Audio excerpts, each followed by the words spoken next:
Et là, je vais laisser la parole avec cette petite évocation quand même de la Chine, parce que toi-même, tu l'as mentionné, François.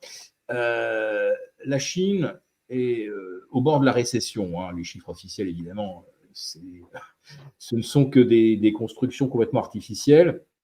On est probablement en dessous de 3% de croissance en Chine. Et la question qui se pose, c'est est-ce que la Chine va enfin mettre le paquet juste avant le nouvel an chinois, c'est le 29 janvier, et traditionnellement, Pékin fait une annonce à l'occasion du nouvel an, de la Golden Week, et généralement avant le début de la semaine de congé. Donc, est-ce qu'ils vont vraiment mettre le paquet cette fois-ci? Ça sera une bonne nouvelle pour l'Europe, probablement. Ça sera une bonne nouvelle pour le secteur du luxe, qui est quand même le driver du marché parisien.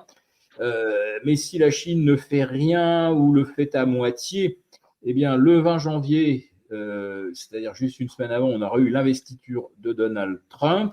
Et on comprend déjà que les lignes ont complètement bougé. Donc, alors, Macron, il s'est tiré une balle dans le genou tout seul en dissolvant, mais Scholz a également vu sa majorité censurée.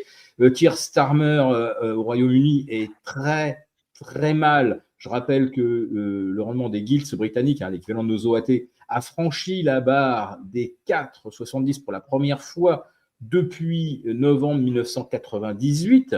Donc c'est une situation de crise pire que celle qu'on a connue en octobre 2023 avec Liz Truss.